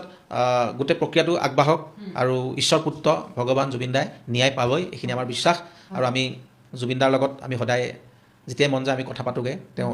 জুবিন ক্ষেত্ৰত গৈ তাতে দুটা চৰাই সদায় আহে আমি গ'লেই ওলাই আহে আৰু আমি যিখিনি কথা কওঁ মোৰ জন্মদিনে হওক তেওঁৰ জন্মদিনে হওক মানৱ জুবিন ককাইদেউৰ জন্মদিনে হওক বিশেষ দিনবিলাকতে যেতিয়া যাওঁ তেওঁৰ পৰা আশীৰ্বাদ বিচাৰোঁ যাতে তেওঁ সৃষ্টিৰাজি তেওঁ বিশাল সত্তাক আমি আগুৱাই লৈ যাব পাৰোঁ সংৰক্ষণ কৰিব পাৰোঁ সৃষ্টিৰাজিক আৰু নতুন যাতে আমি সংগীত নতুন প্ৰজন্মৰ নতুন সৃষ্টিক নতুন প্ৰতিভাক আমি যাতে আগুৱাই লৈ যাব পাৰোঁ সেইখিনি জুবিনদাৰ পৰা আমি আশীৰ্বাদ বিচাৰোঁ আৰু আমি সেইদিনাখনলৈকে লিখি যাম #জাষ্টিছ ফৰ জুবিন গাৰ্গ আৰু যিদিনাখনলৈকে আমি সেই ন্যায় নাপাওঁ যি ন্যায় সঠিক যি ন্যায় আমি বিচাৰি আছোঁ যি ন্যায় জুবিন দাই বিচাৰি আছে সেইটোৱে আপুনি চাবচোন যেতিয়া আমি সোণাপুৰত যাওঁ জুবিন দাৰ সমাধিৰ ক্ষেত্ৰত ভৰিটো পেলোৱাৰ মাত্ৰকে কিবা এটা বেলেগ ধৰণৰ অনুভৱ নহয় এটা বেলেগ অনুভৱ হয় দাদা যে ইয়াতে আছে মোক চাই আছে মই কি কৰিছোঁ কি নাই কৰা এইটো ভাৱ আহেনে বাৰু আমাৰ তাত ভৰি দিয়াৰ মাত্ৰকে এইটো ভাৱ আহে আৰু তাতে যোৱা সময়খিনি বহুতেই কিন্তু যাব পৰা নাই এতিয়া মোৰ মানে মোৰ পৰিবাৰে আজিলৈকে তাতে যাব ভিতৰত সাহস কৰা নাই জুবিনদাৰ ফটোৰ এখন দেখি গ'লেই তাই মানে ৰখি যায় এতিয়াও মানে স্বাভাৱিক হ'ব পৰা নাই মানে তেওঁ এতিয়া বহুতে বিশ্বাস কৰি ল'ব পৰা নাই যে জুবিনদা নাই কিন্তু হয় জুবিনদা কায়িকভাৱেহে নাই কিন্তু জুবিনদা সকলো জীয়াই আছে আৰু এনেকুৱা বোধ হয় মানে মোৰ পৰিয়ালৰ মানুহ বহুত ঢুকাইছে মোৰ বৰদেউতা বৰমাৰ পৰা আদি কৰি মোৰ আইতা ককা বহুত মানুহ ঢুকাইছে ইমান দুখ ইমান সুখ ইমান বেদনা কিন্তু কেতিয়াও অনুভৱ কৰা নাছিলোঁ জুবিনদা পিছত মানে মইতো দিশহাৰা হৈ গৈছিলোঁ মোৰ মানে বহুত দিন ধৰি মই মানুহটো মানে কি কৰি আছোঁ কি নাই এটা বেলেগ এখন দুনিয়াত গুচি গৈছিলোঁ আৰু মানে মোক মানুহবিলাক আহে কি কৰি আছে কি নাই কি মানুহবিলাকে কিয় মানে এনেকৈ আছে কাৰোবাক দেখোঁ কোনোবাই হাঁহিছে জুবিনদাৰ মানে গৰিমা বৌহঁতৰ ঘৰতে দেখিছোঁ আমাৰ যেতিয়া জুবিনদাক আমি মানে অহা নাই তেতিয়া তলত মানে কিছুমানে একদম হাঁহি আছে কিছুমানে কান্দি আছে কিছুমানে চিঞৰি আছে কিছুমানে এইবিলাক দেখি তাৰ ভিতৰতো কিছুমানে শ্ৰদ্ধাঞ্জলি দিবলৈ গৈও কিছুমানতো মানুহে কিছুমানে ভাল পাব বা তেওঁলোকৰ এতিয়া মানে তেওঁলোকৰ বজাৰখন মুকলি হৈছে বুলি ভাবিব বা জুবিন গাৰ্গ কোনোবা প্ৰতিদ্বন্দ্বিতা বুলি ভাবে এই কিছুমান মানুহ আছে আৰু সেইবিলাকৰ মুখাবিলাক লাহে লাহে খোল খাব আৰু জুবিনদাই মই এটা কথা কওঁ যে জুবিনদাই কেতিয়াও জীয়াই থাকোঁতে এনেকুৱা ধৰণৰ কথা নকয় যে মোৰ কণ্ঠ তই জীয়াই ৰাখিব লাগিব বা মই নহ'লে তই হেৰি হ'ব লাগিব কিন্তু কেতিয়াও আমি কোৱা নাই বা সামাজিকভাৱে হওক বা ক'ৰবাত কোৱা আমি কেতিয়াও শুনা নাই আৰু এইবিলাক কথা নিজক পাব্লিচিটি কৰি যে জুবিনদাই মানে মুখে কৈছিলে মোৰ গানখিনি তই ভাল গাবি বুলি এনেকুৱা ধৰণৰ কথা বা এনেকুৱা ধৰণৰ সেইবিলাকে নিজৰ পাব্লিচিটি লোৱাতকৈ বা নিজে কিবা এটা কৰক জুবিন গাৰ্গে নিজে কৰিছিলে আৰু নিজস্বতা লাগে মানুহক এতিয়া জুবিনদাৰ গান গাই হয় আজি কাইলৈ দুদিন জনপ্ৰিয় হ'ব মানে মঞ্চত কোনোবাই বিচাৰিব কিন্তু তেওঁ থাকি নাযায় ভূপেন হাজৰিকা গান বহুতে গাইছে কিন্তু সেই বুলি ভূপেন হাজৰিকা হৈ নাযায় কিন্তু এতিয়া জুবিন গাৰ্গৰ গানখিনি বেলেগৰ মুখত হয় কেতিয়াবা কোনোবাই গালে ভাল লাগে কিন্তু জুবিনদাই গালে যিটো মাদকতা আছে যিটো উচ্চাৰণ জুবিনদাৰ যিটো থ্ৰয়িং আৰু সেইখিনিয়েতো গৱেষণা বিষয় গৱেষণা কৰক যে জুবিনদাই কি ধৰণে উচ্চাৰণ কৰিছিলে জুবিনদাই কি ধৰণে থ্ৰ' কৰে মৰম ক'ৰ পৰা আনে ল' নোটটো বা এই প্ৰথম যিটো আমাৰ ষ্টাৰ্টিং নোট হয় মৰম আৰু ষ্টেণ্ডিং নোটটো কেনেকৈ ৰাখে এইবিলাক শিকক ডাইনেমিকটো মেইনটেইন কৰিব শিকক কিন্তু জুবিন গাৰ্গ হ'বৰ কাৰণে বা জুবিন গাৰ্গৰ উত্তৰাধিকাৰী এইবিলাক কিন্তু বৰ মানে লজ্জাজনক ঘটনা এইবিলাকো নহওক আৰু এইবিলাক নহ'বৰ কাৰণে আমি এখন মঞ্চ তৈয়াৰ কৰিম ইতিমধ্যে আমি আগবাঢ়িলোৱেই যাতে জুবিন দাক সঠিক ৰূপত উপস্থাপন হয় আৰু জুবিন গাৰ্গৰ যিসমূহ সৃষ্টি সেইবোৰ যাতে সদায় চিৰযুগমীয়া হৈ ৰয় কোনোবাই যাতে ওপৰতে আহি জুবিন গাৰ্গৰ নামত মানে পাব্লিচিটি কৰি এতিয়াতো মই বহুত শিল্পী দেখা পাইছোঁ দেই চব বুলি নকওঁ একাংশ বুলি কৈছোঁ আৰু কিছুমানে শুনিবলৈও পাওঁ জুবিন গাৰ্গ বনিয়ে গ'ল মই সেইকাৰণে ক'ব বিচাৰিছোঁ আপুনি চাবচোন যিবোৰ প্ৰগ্ৰেম কৰি আছে এতিয়া তেওঁলোকে অনুষ্ঠান কৰি আছে বহুতে আমি শুনিবলৈ পাওঁ দেই কিছুমান কথা ভিতৰুৱা কথা বহুতে ভালো পাইছে জুবিন দা নাই মানে এইটো ভাবে যে জুবিন দা নাই নহয় এতিয়া ময়ে আৰু মানে মেইন ময়ে ৰজা মানে ময়ে সংগীতৰ মেইন আৰু মই একদম পপুলাৰ আৰ্টিষ্ট মই ভাল পাইছে এনেকুৱা বহুত আছে কিন্তু সেইবিলাকে এতিয়া নিৰাপদ দূৰত্বত থাকি তেওঁলোকে মাত মাতিব নাহে কেতিয়াও জাষ্টিছ ফৰ জুবিন গাৰ্গ আপুনি চাব অসমৰ কোন কেইগৰাকী কণ্ঠশিল্পীয়ে লিখিছে কোন কেইগৰাকী কণ্ঠশিল্পীয়ে ন্যায় বিচাৰি মানে প্ৰতিবাদ কৰিছে কোন কেইগৰাকী কণ্ঠশিল্পীয়ে #জাষ্টিছ ফৰ জুবিন গাৰ্গ মুক্ত মনেৰে লিখিছে কোন কেইগৰাকী কণ্ঠশিল্পীয়ে জুবিন গাৰ্গৰ যে সঁচা অৰ্থত জুবিন গাৰ্গক জীয়াই ৰাখিবৰ কাৰণে জুবিন গাৰ্গৰ বিশাল সত্তাটোক জীয়াই ৰাখিবৰ কাৰণে তেওঁলোকে মনে প্ৰাণে বিচাৰিছে আপুনি বিচাৰি উলিয়াওক আপুনি খুব নগণ্যহে পাব সেই কেইগৰাকী আপুনি নগণ্যহে পাব আৰু বাকী চব সুবিধাবাদী চবেই নিজৰ বজাৰখন নিজৰ হেৰি স্থিতি এতিয়া বহুতেই জুবিন দাৰ লগত কাম কৰা নিজকে জুবিন গাৰ্গৰ সহযোগী শিল্পী বুলি কোৱা বা জুবিন দাৰ লগত কাম কৰা জুবিন দাৰ লগত একেলগে থকা জুবিন দাৰ কোনোবা আত্মীয় ওচৰৰ মানুহ এতিয়া বা কোনোবা কণ্ঠশিল্পী একেলগে কাম কৰা এতিয়া তেওঁলোকে কিমান 6 লাখ 7 লাখ 8 লাখ ডিমাণ্ড দিছে এখন ষ্টেজত তেওঁলোকৰ ইমান ডিমাণ্ড বাঢ়ি গ'ল তাৰমানে কাৰণ কি অসমত 8 লাখ 10 লাখ 20 লাখ লোৱা মানুহ এটাই জুবিন গাৰ্গে 20 লাখ 30 লাখ ল'লেও জুবিন গাৰ্গক আমি কোনোবাই মানে অসমৰ ৰাইজে অনুষ্ঠান তেওঁ চালে হয় আমি সেইটো বিচাৰিছিলোঁ যে জুবিন গাৰ্গে এনেকুৱা হয় 30 লাখ লওক মাত্ৰ মানে বছৰটোত মানে খুব কম সংখ্যক শ্ব'জ কৰক তেওঁ স্বাস্থ্যটো ভাল থাকক তেওঁ এনেকৈ ঘূৰি ফুৰিব নালাগে তেওঁ 30 লাখ টকা তেওঁ যদি গোটেই মাহটো 1 মাহ 2 মাহ প্ৰগ্ৰেম কৰি কণ্টিনিউ প্ৰগ্ৰেম কৰি তেওঁ যদি 2 কোটি টকা হয় তেওঁ লাগে গোটেই বছৰটোত তেওঁ 30খন শ্ব' কৰক তেওঁ বছৰটোত 5 কোটি ইনকাম কৰক আমি সেইটো কথা কৈছিলোঁ কাৰণ কিয় জুবিন গাৰ্গ বিৰাট ডাঙৰ এটা সত্তা বিৰাট ডাঙৰ এটা ইণ্ডাষ্ট্ৰী জুবিন গাৰ্গক লৈ গোটেই আৰম্ভ আজি অসমত মিউজিক ইণ্ডাষ্ট্ৰী জুবিন গাৰ্গক লৈ আৰম্ভ, আজি অসমত ফিল্ম ইণ্ডাষ্ট্ৰী জুবিন গাৰ্গক লৈ আৰম্ভ। কাৰণ কিয় আমি যিখিনি দেখিছোঁ, আগতে কি আছিলে আমি নাজানো, কিন্তু কোটি টকা বিজনেছ অসমীয়া চিনেমাই কেতিয়া কৰিলে? জুবিন গাৰ্গৰ দিনত কৰিছে। আৰু হিয়া দিয়া নিয়াত যেতিয়া জুবিন গাৰ্গে মিউজিক ডাইৰেকশ্যন কৰিলে, তেতিয়া অসমীয়া চিনেমা হিয়া দিয়া নিয়াক তাতে জুবিন গাৰ্গতো অৰিহণা আছে। জুবিন গাৰ্গৰ গীতখিনি যেতিয়া জনপ্ৰিয় হৈছে, এই চিনেমাখন জনপ্ৰিয় হ'ল, গীতৰ কাৰণে জনপ্ৰিয় হৈছিল। ডেফিনেটলি গীত লাগিবই। সেই জুবিন গাৰ্গৰ অৰিহণাত হিয়া দিয়া নিয়াৰ পৰা ষ্টাৰ্ট হৈছে অসমীয়া চিনেমাত। অসমীয়া চিনেমা উদ্যোগটো তাৰপিছত হেৰি হ'ল। তাৰপিছত যেতিয়া জুবিন গাৰ্গে চিনেমাৰ লগত লগা নাছিলে, তেওঁ গান কৰি আছিলে, এলবাম কৰি আছিলে, মন চিৰিজ চলি আছিল। তাৰপিছত মন series hit, video' CD hit, Assamese চিনেমান অৱস্থা নাইকিয়া হৈছিলে। যেতিয়া ভিডিঅ' চিনেমা ষ্টপ কৰিলে জুবিন গাৰ্গে, তাৰপিছত জুবিন গাৰ্গে মিছন চাইনা কৰিলে। মিছন চাইনা দি আমি এক ৰিভলিউশ্যন আনিলোঁ, দৌৰি দৌৰি যাম অসমীয়া চিনেমা চাম। তাৰ আগে আমি 2015 চনত জুবিন ফেন ক্লাব গঠন কৰিলোঁ, জুবিন মহোৎসৱ পাতিলোঁ চানমাৰী ফিল্ডত। জীয়াই থকা অৱস্থাত এগৰাকী শিল্পীক সৰ্বোচ্চ সন্মান, যিটো মাইকেল জেকচনে পাই গৈছে, তাৰপিছত জুবিন দাই পাইছে। আৰু সেই যে মাইকেল জেকচনৰ পিছত জুবিন গাৰ্গৰ ইমান গেডাৰিং এজন আৰ্টিষ্টৰ ক্ষেত্ৰত, মানুহ মানে হেৰি হোৱাৰ পিছত, মৃত্যু হোৱাৰ পিছত, তো আপোনাৰ চাওক এইখিনি গোটেই হেৰি আমি এটা মুভমেণ্ট, আমি জুবিন দাক এটা শক্তি হিচাপে আমি ছাপোৰ্ট কৰি আছোঁ, আমি কৰি গৈ আছোঁ। আৰু জুবিন গাৰ্গ তেনেকুৱা এজন মানুহ আছিলে। আৰু জুবিন গাৰ্গৰ কাৰণেই আজি অসমৰ গোটেই এতিয়া বহুত অভিনেতা অভিনেত্ৰী আজি এষ্টাব্লিছ হৈছে। আজি বহু VCD চলিছে, বহু চিনেমা চলিছে, বহুতৰ আজি চিনাকি কৰি দিছে। আজি দীপলিনা ডেকাৰ পৰা আদি কৰি যিমান কেইগৰাকী চিনেমাত ল'লে, য়াংকিয়ে হওক, তেওঁলোক আজি ক'ৰ পৰা? জুবিন গাৰ্গৰ পৰা চিনাকি হৈছে। আজি জুবলিয়ে হওক বা আমাৰ শতাব্দীয়ে হওক বা ঋতিছাই হওক, শেহতীয়াকৈ এই যে মৌচুমী আলিফাই হওক, বা যিমানখিনি আছে, এই মৌচুমী আলিফা লাষ্ট যে আজি অকণমান হ'লেও যে চিনাকি কাৰ পৰা হৈছে? জুবিন দাৰ কাৰণে হৈছে। বাকী যিখিনিয়ে জুবিন গাৰ্গৰ লগত সহকণ্ঠশিল্পী হিচাপে ববিতা শৰ্মা আগতে গাইছিলে,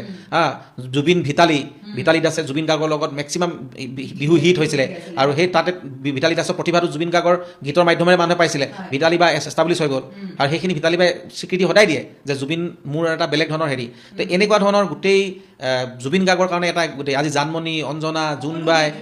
গোটেই এটা মন চিৰিজ, আমি এতিয়া মই, অ' মা, অ' দেউতা, ভগৱান ৰচিলা মায়াৰ পৃথিৱী, মায়া কি যে মায়া, এইবিলাক গান যে অসমৰ ইতিহাসত যে এটা সৰ্বশ্ৰেষ্ঠ এটা গান কেনেকৈ কৰিলোঁ? জুবিন দাই হয়তো গোৱা কাৰণেহে মানুহে ইমান দৰত আছে। কাৰণ তেওঁ যি ধৰণে গায়, তেওঁ যি ধৰণৰ কণ্ঠ, সেই কণ্ঠটো বেলেগৰ তাত নাই। আৰু এই গানটো যদি বেলেগ এটা শিল্পীয়ে গালে হয়, হয়তো এই আজি যিখিনি ইমান জনপ্ৰিয় হৈছে নহ'ল হয়। য়েছ, আমাৰ গান বেলেগ কণ্ঠশিল্পীক ক্ষেত্ৰতো জনপ্ৰিয় আছে, কিন্তু কিছুমান গান যিটো বিষয়ে কোনো প্ৰেম নহয়, মাক লৈ এক আৱেগ, দেউতাক লৈ, সেইবিলাক জুবিন দাই গালেহে মানুহৰ হৃদয়ত লাগে, বুকুত লাগে, মানুহে কান্দে। আৰু এইটো জুবিন গাৰ্গৰ বাদে কাৰো তাতে নাই। আৰু আমাৰ এ.আৰ. ৰহমানে কৈছিলে যে জুবিন ইয়ৰ ভইচ ইজ লাইক ইনষ্ট্ৰুমেণ্ট। এনেকুৱা নাই যে তোমাৰ ভইচটো এটা ইনষ্ট্ৰুমেণ্টৰ দৰে। কাৰণ কি ইনষ্ট্ৰুমেণ্ট এটা খালীকৈ বজালে শুনি ভাল লাগে, গীটাৰ এখনটো ছিংগলকৈ বজালে ভাল লাগে, পিয়ানো বা কীবৰ্ড এখন ছিংগলকৈ বজালে ভাল লাগে, হয়নে নহয়? যে ইনষ্ট্ৰুমেণ্টটো তেনেকুৱা এটা বস্তু। এই জুবিন গাৰ্গৰ ভইচত একো নালাগে, ইমান ধুনীয়া।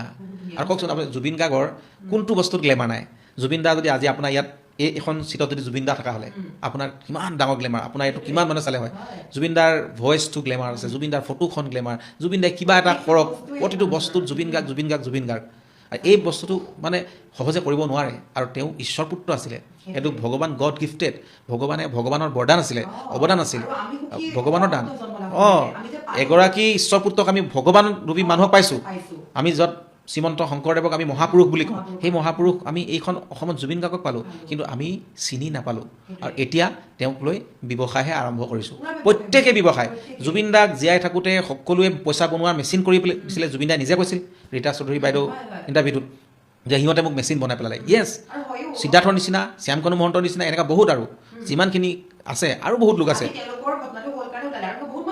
জুবিন গাৰ্গক ব্যৱহাৰ কৰি, জুবিন গাৰ্গক ব্যৱসায়, জুবিন গাৰ্গক বেপাৰ বাণিজ্য, জুবিন গাৰ্গক ঠিকা ঠুকুলা এইবিলাক কৰাই মেলি জুবিন গাৰ্গৰ পৰা বহুতে জোল খাইছে। সেইবিলাক এতিয়া দূৰত আছে। কিন্তু এনেকুৱা এটা দিনটো ওলাব, চব লাহে লাহে চবৰ মুখা খোল খাব নহয়। আৰু আমি সেই দিনটোলৈ বিশ্বাস আছে সময়ে উত্তৰ দিবই। সেইটোৱে। আৰু ঈশ্বৰৰ পুত্ৰ বুলি তেওঁৰ যিটো মন্দিৰ হৈ গ'ল, তেওঁৰ শ্মশান চাব গ'লে কিন্তু মন্দিৰ হৈ গ'ল আজি। গতিকে যদি চৰকাৰেও দিব নোৱাৰে ন্যায়, মই কথাটো কৈছোঁ, দিব নোৱাৰিলেও তেওঁৰ নিজৰ ন্যায় নিজেই ল'ব। আপুনি চাবচোন তেওঁ যিটো শক্তি আছে, লাহে লাহে চব ওলাব। আজি এতিয়া মই যে মাত মাতি আছিলোঁ, মোৰ বাকৰুদ্ধ কৰিবৰ কাৰণে, মোক ৰখাবৰ কাৰণে, এটা জুবিনদাৰ লগত থকা বা জুবিনদাৰ লগত কাম কৰি থকা শেহতীয়াকৈ যিসকলে কাম কৰি আছিলে যিসকলে মানে নিজকে জুবিন গাৰ্গ বুলি ভাবে কাৰণ তেওঁলোকে জুবিন গাৰ্গৰ লগত কাম কৰি আছিল জুবিন গাৰ্গৰ কাৰণে গান লিখে জুবিন গাৰ্গৰ কাৰণে চিনেমা কৰি আছে বা জুবিন গাৰ্গৰ লগত মানে তেওঁলোকে নিজে জুবিন গাৰ্গ বুলি ভাবে তো ভাবিছে যে অজয় ফুকনেচোন একদম জুবিন গাৰ্গৰ মানে ন্যায়ৰ কাৰণে চোন মানে পূৰা হেৰি কৰি আছে গোটেই যে যিমান গোটেই অসমত এটা হুলস্থুল হৈছে এইটো চব কৰাই আছে এই তেনেকুৱা ধৰণৰ কথা যে অজয় ফুকনৰ নেতৃত্বত মানে প্ৰতিবাদ আন্দোলন হৈছে অজয় ফুকনৰ নেতৃত্বত এনেকুৱা বহুত সমালোচনা কৰিছিলে সমালোচনা মানে ৰাইজে কৰা নাই ৰাইজে নহয় তেওঁলোকে উচতাই দিছিলে তেওঁলোকে লগাই দিছিলে তেওঁলোকে চৰকাৰী কৰ্তৃপক্ষক প্ৰশাসন কৰ্তৃপক্ষক মোৰ বিষয়ে লগাই দিছিল যে অজয় ফুকনে এইটো কৰিছে অজয় ফুকনে সেইটো কৰিছে আৰু আল্টিমেট কি হ'ল যে গুৰ মাৰি গংগাত পেলালে বুলি কথা এটা আছে যে মোকতো তেওঁলোকে একো কৰিব নোৱাৰিলে য়েছ মই জুবিনদাৰ কাৰণে আৰু মই গৈ যিটো অভিজ্ঞতা হ'ল জেলৰ ভিতৰত জেলত যিখিনি আদৰ সন্মান দিলে জেলত যিখিনি মৰম দিছে সেই কৈদীৰ পৰা হাজতিৰ পৰা এই সাধাৰণ মানুহবিলাকে জীৱনত প্ৰথমবাৰ জিৰ' ক্ৰাইম অজয় ফুকনে মাখি এটা মাৰিব নাই আজিলৈকে সেই মানুহজনক মই কৈছোঁ নহয় মই থানাটো কৈছোঁ চবতে কৈছোঁ যে মই নিৰ্বাচনো খেলিছোঁ শংকৰদেৱ নিৰ্বাচনো খেলিছোঁ কিন্তু মোৰ আপোনালোকে চাব মোৰ আছে নহয় মোৰ গুগল চাৰ্চ কৰিলে আপোনালোকে পাব যে অজয় ফুকনে কিমান টকা ইনকাম কৰে অজয় ফুকনৰ কি আছে কোনো ধৰণৰ আপোনালোকে এটা বেয়া ৰেকৰ্ড মোৰ নাপায় আৰু জুবিন দাই সদায় কৈ গৈছিলে যে ই নিচাত ছোৱালী আৰু এই 2 নম্বৰী কাম কৰাত ই নাই আৰু মোৰ কাৰণে জুবিন দাই বহুতৰ লগত সেইখিনি মাত মাতিও গৈছে যে অজয়ক তহঁতি হেৰি নকৰিবি মানে অজয় কি হয় মই জানো অজয় বিষয়ে মোক বেয়াকৈ কৈ লাভ নাই জুবিন দাৰ আগত বহুতে লগাইছিলতো আৰু এটা দিনত তেওঁলোকে ছাকচেছ হৈছিলে কা আন্দোলনৰ সময়ত যে যেতিয়া জুবিন দাই কৈছিল যে অজয় ফুকন মোৰ লগত নাই অজয় ফুকন মই উলিয়াই দিছোঁ তেওঁলোকে ছাকচেছ হৈছিলে আৰু এইটোৱেই এই টীমটোৱে এই আৱৰণখনেই ইয়াত কালি সিদ্ধাৰ্থ শেখৰত আছিলে সেইটো টীমত আৰু কেইগৰাকীমান আছে এতিয়াও সেই আৱৰণখন যিখন আৱৰণ মই ফালি পেলাব খুজিছিলোঁ যে জুবিন দাক এই আৱৰণখনে এদিন নহয় এদিন ক'ৰবাত বিপদত পেলাব আৰু নিষেধ কৰিব ধ্বংস কৰিব সেই আৱৰণখন মই ফালিব চেষ্টা কৰিছিলোঁ আৰু বহুতকে কৈছিলোঁ মই প্ৰায় মানে টক শ্ব'য়ে হওক বা এনেকুৱা ইণ্টাৰভিউতে হওক মই কওঁ যে এওঁলোকক কিন্তু হেৰি কৰিব লাগিব মোৰ লগত বাক বিতণ্ডা হয় তো তেওঁলোক কিন্তু আজি ছাকচেছ নহ'ল আজি তেওঁলোকে যিমান যি চেষ্টা নকৰক মোৰ বিষয়ে একদম তেওঁ শিখৰ পৰ্যায়ৰ মানুহক বিভিন্ন ধৰণৰ কথা কৈছিলে তাৰপিছততো ইতিহাস আছে যে জুবিন দা মোৰ লগত হেৰি হ'ল জুবিন দা মোৰ লগত বেয়া আছিলে কিন্তু জুবিন দাই মোক লৈ কিখিনি ভাল কৰি গৈছিলে বা আমাৰ সেই ঘটনাটোৰ পিছত জুবিন দাই যেতিয়া জুবিন দাৰ লগত বেয়া কৰিব চেষ্টা কৰিছিলে তাৰপিছত জুবিন দাই কি ক'লে যে মোৰ ভাই হয় আমি একেলগে কাম কৰিম আমি একেলগে থাকিম মোক কিবা এটা খং দিছিলে ক'লোঁ সেইটো মই তাক ভাই হিচাপে ক'ব পাৰোঁ তাৰপিছততো খণ্ডন হৈ গ'ল সেই কথাখিনিক লৈ আকৌ কোনোবাই ব্লেকমেইলিং ষ্টাৰ্ট কৰিছিলে কিন্তু আল্টিমেট কি হ'ল সেইবিলাক চব খণ্ডন হ'ল তাৰপিছত জুবিন দাই শেষ ৰেকৰ্ডিং লাষ্ট ৰেকৰ্ডিং যিটো কথাটি কোৱা গানটো মোৰ ষ্টুডিঅ'তে গাই গৈছে সেইদিনা লাষ্ট যিটো একেবাৰে অসমৰ চুপা টুপাৰ হিট গান যিটো টিকটক সেয়া মোকেও উপহাৰ হিচাপে দি গৈছে মানুহজনে মোক দিছেতো বহুত আৰু সেই কথাখিনি মই গুৰুত্ব দিছোঁ যে মই মানুহজনৰ ওচৰত সদায় ধাৰুৱা জুবিন দাৰ ওচৰত মই সদায় ধাৰুৱা হৈ আছোঁ ধাৰুৱা হৈ থাকিম আৰু মই জুবিন দাৰ কাৰণে যোনে যিমান যি নকওক মই মাত মাতিম মই পিছুৱাই নাহোঁ আৰু এইখিনি কথা পিছত মুখ্যমন্ত্ৰী ডাঙৰীয়া ক'ৰবাত নহয় ক'ৰবাত গম পালে মোৰ পৰিবাৰে কান্দিলে মোৰ পৰিবাৰে আহ্বান কৰিছে মোৰ পৰিবাৰৰ সেইকেইদিন মই 22 দিন যি আছোঁ 22 দিন কান্দি আছে জুবিন দাৰ শোকে একেবাৰে শেষ কৰি দিছেই কাৰণ ইয়াত 8 ঘণ্টালৈকে তাই পৰি আছিলে উঠা নাছিলে বিশ্বাস হোৱা নাই জুবিন দা আহিব কৈ আছিল ভগৱানৰ ওচৰত প্ৰাৰ্থনা কৰি থাকে দিনে ৰাতিয়ে সেনেকৈ এৰি মেলি মই জুবিন দাৰ ন্যায় বিচাৰি বা জুবিন দাক মানে শ্ৰদ্ধাঞ্জলি দিবৰ কাৰণে হেৰি কৰিছিলোঁ তাৰপিছত যে সেইখিনি কষ্ট তাইক দিছে মোৰ ঘৰৰ মানুহখিনিক দিছে মোৰ মা দেউতাক দিছে মোৰ মায়ে কি ধৰণৰ কান্দিছে সেইবিলাক কথা গোটেইখিনিতো মানুহে দেখিছে মোৰ জন্ম ঠাইত তাতে হাজাৰ হাজাৰ মানুহ ওলাই আহিছে বিভিন্ন আমাৰ জাতীয় জনগোষ্ঠীয় সংগঠনবিলাক ওলাই আহিছে মোৰ কাৰণে যে অজয় ফুকনক কিয় এৰেষ্ট কৰিব অজয় ফুকন জুবিন গাৰ্গৰ লগত কোনোদিনে বেয়া নাছিল বা জুবিন গাৰ্গৰ বেয়াটো কেতিয়াও বিচৰা নাই অজয় ফুকনে সদায় জুবিন গাৰ্গৰ ভালৰ কাৰণে মাত মাতি গৈ আছে লাগে নিজে বিতৰ্কত সোমায় নিজে সমালোচনা সন্মুখীন হয় কিন্তু জুবিন গাৰ্গক সদায় বচাই আনে আৰু জুবিন গাৰ্গৰ ন্যায়ৰ প্ৰতিবাদ কৰি যে সেনেকৈ জেলত নিলে নহ'ব সেনেকৈ জুবিন তাক মানে যি ধাৰা লগালে নহ'ব আৰু বহু আহ্বান বহু কাটৰ অনুৰোধ বহু কণ্ডন বা বহু আৱেগ এইখিনি গোটেইখিনি দেখিলে আৰু মই সৃষ্টি কৰা মানুহ সদায় কৈছোঁ যে মোৰ ধ্বংসৰ কেতিয়া মোৰ কাম্য নহয় আৰু মই মা নিচিনা গান সৃষ্টি কৰা দেউতা নিচিনা সৃষ্টি কৰা গান সেই মানুহজনে অসমৰ পুলিচক হেৰি কৰিব নেকি এইবাৰ আবাহন থিয়েটাৰত গিৰিব গাৰা কইনা আহিছে পুলিচক লৈ এটা গান কৰিছোঁ ইতিমধ্যে ৰিলিজ দিছোঁ গিৰিব গাৰা পুলিচক লৈ কিমান সন্মান দিছোঁ পুলিচক লৈ কি গান লিখিছোঁ অজয় ফুকনে এবাৰ শুনিব পুলিচক মই হাত লগাব যাম নেকি সেই মিছা অভিযোগ যিবিলাক অপবাদ দিলে সেইখিনি ক'ৰবাত নহয় ক'ৰবাত দুখ লাগে কিন্তু এচাম মানুহৰ এইটো কামেই সেইচাম মানুহ এতিয়াও আছে কিছুমান আৰু তেওঁলোককো মই লাহে লাহে আপুনি চাওকচোন জুবিন দাৰ মৃত্যু ঘটিলে এতিয়াও জুবিন দাৰ ওপৰত মানে ভুৱা প্ৰচাৰটো বাদেই দিয়ক তেওঁলোকে এতিয়াও জুবিন দাৰ নামত আমুক জুবিনদাৰ নামত তামুক কৰি মেলি তেওঁলোকে এতিয়াও মানে মানুহজনক মানে নামটো ব্যৱহাৰ কৰি আছে সেইটোৱে আৰু এইটো অনুষ্ঠানত আপুনি যিহেতু আছে আজি আপুনি উপস্থিত থকা অনুষ্ঠানটোতে মই ক'ব বিচাৰিম যিটো মই আপোনাক প্ৰশ্ন কৰিলোঁ যে এছাম কণ্ঠশিল্পীও সুবিধা লৈছে আমি দেখিছোঁ আপুনি নিশ্চয় গম পায় ক'লো যে hashtag justice for Zubeen Garg অসমৰ কেইগৰাকী কণ্ঠশিল্পীয়ে লিখিছে আৰু কোনে কোনে জুবিন দাৰ ন্যায়ৰ কাৰণে মাত মাতিছে আৰু অজয় ফুকন জেলত যাওঁতে কোন কেইগৰাকীয়ে ছিগনেচাৰ কৰিছিলে কোন কেইগৰাকীয়ে মানে অজয় ফুকন যে নিদোষী অজয় ফুকন জুবিন গাৰ্গৰ লগত জড়িত শিল্পী সমাজৰ এগৰাকী মানুহ যে অজয় ফুকনক এৰি দিব লাগে বুলি এক আবেদন কৰিছিলে তাত কাৰ কাৰ চাইন আছে কোন কণ্ঠশিল্পীয়ে চাইন কৰিছিলে আৰু জুবিন দাক নিশ্চিতভাৱে ভাল পায় তাতে কিছুমান কথা ওলাই পৰিছিলে আৰু সেই কণ্ঠশিল্পীসকলেও মানে এদিন নহয় এদিনটোতো তেওঁলোকে তাৰ মানে হেৰি পাবই প্ৰতিদান পাবই হয় আৰু তেওঁলোকে এতিয়া ইমান বহুত টকা লৈ জুবিনদাৰ গান গাই শ্ব' কৰিছে গতিকে এইবিলাক বস্তু আমিও দেখা পাওঁ আমিও শুনা পাওঁ আমিও জানো তেওঁলোক কোন কোন হয় কোন কোন নহয় গতিকে সেইটো বস্তু খুব একদম ভাল নালাগে আৰু তেওঁলোকে এইটো ভবাটোও ভুল যে ময়ে জুবিন দা মই অসমৰ মেইন ছিংগাৰ আমি এটা কথা আমি ৰাইজকো এটা আহ্বান জনাইছোঁ ৰাইজকো অনুৰোধ কৰিছোঁ এইখিনি কথা একদম গুৰুত্ব সহকাৰে ল'ব যে আপোনালোকে কোনো মানুহক জুবিন গাৰ্গ সজাব চেষ্টা নকৰিব বা সেইখিনি হেৰি নিদিব কাৰণ জুবিন গাৰ্গৰ সেই সন্মান কোনো আজিলৈকে যোগ্য হোৱা নাই আৰু য়েছ আমি নতুনক আমি আদৰিব লাগিব তেওঁলোকৰ নিজৰ সৃষ্টিৰে আগুৱাওক আৰু জুবিন দাক আমি শ্ৰদ্ধা জনাই জুবিন দাৰ গীতসমূহ আমি চৰ্চা কৰিব লাগিব গাব লাগিব সেইখিনি আমি গাম আমি সুধাকান্ত দেৱৰ গীতো গাওঁ সেই বুলি কিন্তু আমি জুবিন গাৰ্গৰ লগত আমি একাকাৰ নকৰোঁ কোনেও কৰিব নালাগে আৰু কোনো কণ্ঠশিল্পীয়ে জুবিন গাৰ্গৰ নাম লৈ যাতে মই মানে ভাত খাম বা মই হেৰি কৰিম এতিয়া চাবচোন বহুতে জুবিন গাৰ্গৰ নাম লৈ আপোনাৰ অনুষ্ঠান পাতিব টকা বিচাৰিব চান্দা তুলিব সেইবিলাকে এতিয়া হ'ব আমি অসমৰ সংগীত জগতখনক যদি অসমৰ গোটেই ইণ্ডাষ্ট্ৰীক যদি আমি আগুৱাই নিব লাগে অসমৰ সংস্কৃতিক যদি আগুৱাই নিব লাগিব আমাক নতুন শিল্পী লাগিবই নতুন শিল্পী অনিবাৰ্য আৰু ৰূপান্তৰেহে জগত ধুনীয়া কৰে হা আমাক ৰূপান্তৰ লাগিব সেইকাৰণে আমি নতুন শিল্পীক আমি জন্ম দিব লাগিব নতুন প্ৰতিভাক আমি স্থান দিব লাগিব সেই যদি তেওঁলোকক আমি এখন মানে তেওঁলোকৰ মুখত এখন জুবিন গাৰ্গৰ লেবেল এটা দি দিওঁ তো তেওঁলোকে কি হ'ব তেওঁলোকৰ প্ৰতিভাটো ক'ৰবাত বিনষ্ট হৈ যাব কাৰণ কিয় লুপ্ত হ'ব সুপ্ত প্ৰতিভা লুপ্ত হৈ যাব বিকশিত নহ'ব কাৰণ কিয় তেওঁলোকে ভাবে মই জুবিন গাৰ্গ এতিয়া জুবিনদাৰ তেওঁলোকে গানৰ চাৰেগামা কিমান জানে নাজানে সেইখিনি ডাঙৰ কথা নহয় কিন্তু এতিয়া যে কেইগৰাকী মানে জুবিন দাৰ গান কেইটামান ভালকৈ গাওঁ বুলিয়ে একদম নিজকে মানে জুবিন গাৰ্গ বুলি ভাবিছে বা মঞ্চত মানে একদম জুবিন গাৰ্গৰ মানে এনেকুৱা ধৰণৰ আৰে সেইটো নহয় সেইটো তোমাক বেছিদিন মানুহে নাচায় আৰু এগৰাকী কণ্ঠশিল্পী উচ্চাৰণ ভুলকৈ গাই জুবিন দাৰ গানবিলাক গাই আছে কিন্তু এইখিনি চেষ্টা কৰিব লাগে যে ৰাইজে মোক মৰম দিছে জুবিন দাৰ গীতকেইটা ভালকৈ গোৱাৰ কাৰণে কিন্তু মই সঁচা অৰ্থত ভালদৰে শিকি বুজি ভালদৰে উচ্চাৰণ কৰি মই জুবিন দাৰ গীতকেইটা গাওঁ এনেকুৱাও শিকিব লাগে সেইকাৰণে এইখিনি যাতে কোনোবা সুবিধা নহ'ব নোৱাৰে জুবিন দাৰ যাতে সৃষ্টিৰাজি সঠিক উপস্থাপন হয় জুবিন দাৰ সৃষ্টিৰাজি যাতে আমি সংৰক্ষণ কৰিব পাৰোঁ জুবিন দাৰ সৃষ্টিৰাজি যাতে তেওঁলোকে মানে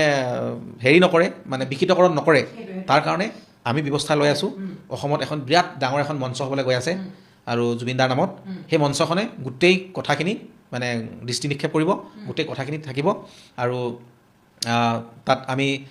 এটা কথা আমি সন্নিৱিষ্ট আৰু কৰিছোঁ যে জুবিন দাৰ পৰিয়াল জুবিন দাৰ বৌ আমি এই মানুহখিনিক যাতে কোনোবাই আঙুলিটোৱা কথা ক'ব আমি সেয়াও নিদিওঁ কাৰণ কিয় আমি তেওঁ পৰিয়ালটোকো আমি ঈশ্বৰ পুত্ৰ বুলি আমি এনেকুৱা নাই সেই পৰিয়ালটোৱে জুবিন দাই আমাক কৈ গৈছিলে যে বৌ গৰিমা বৌ তহঁতৰ বৌ হয় বা মোৰ ৱাইফেই নহয় কেৱল মোৰ কাৰণে মোৰ মা আৰু জংকীৰ অভাৱ পূৰণ কৰা এজনী মানুহ যিজনীক মই স্থানটো বেলেগ ধৰণে দিওঁ সেইকাৰণে গৰিমা বৌয়ে যদি কেতিয়াবা তহঁতক বেয়াকৈ কয় বেয়াও পায় গৰিমা বৌ বেয়া নাপাবি গৰিমা বৌৰ বিৰোধ নকৰিবি কেতিয়াও আৰু আমি সেইকাৰণে জীয়াই থকা অৱস্থাটো আমি গৰিমা বৌক কেতিয়াও বিৰোধ কৰা নাই গৰিমা বৌয়ে যদি আমাক বেয়াকৈ কয় আমি কেতিয়াও তাৰ হেৰি কৰা নাই আৰু জুবিন দাই যিখিনি কথা কয় আমি সেইখিনি আৰু সেইখিনি কথা মই আকৌ এদিন সপোনতো দেখিছোঁ যে মই সেইকাৰণে যে গৰিমা বৌৰ ক্ষেত্ৰত আমি বা জুবিন দাৰ পৰিয়ালৰ ক্ষেত্ৰত আমি আগভাগ ল'ম আমি যাতে জুবিন দাক যি ধৰণে আমি মানে সদায় এক মানে সুৰক্ষা প্ৰদান কৰি আছিলোঁ বা জুবিন দাক আমি ভালদৰে ৰাখিব চেষ্টা কৰিছিলোঁ আমি ব্যৰ্থ হ'লোঁ কিন্তু আমি ছাকচেছ নহ'লোঁ কাৰণ কি মানুহজনক আমি বচাই ৰাখিব নোৱাৰিলোঁ আল্টিমেট তেওঁলোক ছাকচেছ হ'ল সেই কালপিত কেইগৰাকী তেওঁলোকৰ সেই আৱৰণখন কিন্তু এতিয়া এটলিষ্ট গৰিমা বৌক যাতে শেষ কৰিবৰ কাৰণে যিটো এটা টীম লাগিছে আমি সেইটো নিদিওঁ আমি আছোঁ বৌৰ লগত আমি থাকিম আৰু সেইখিনি কথা বৌয়েও অনুভৱ নিশ্চয় কৰিব এতিয়া আমাৰো কেতিয়াবা সেইটো ভাৱ হয় দেই তাৰমানে জুবিন দাকটো তেওঁলোকে হত্যা কৰিয়ে দিলে লগত থকা মানুহে হত্যা কৰিলে ইমান বিশ্বাস কৰিছিলে ন আৰু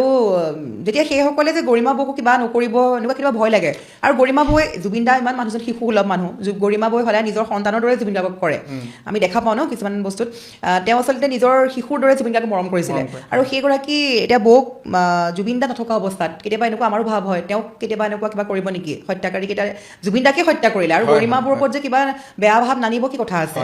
সেইখিনি আমি অকণমান চৰকাৰলৈ আমি আহ্বান জনাম যাতে বৌ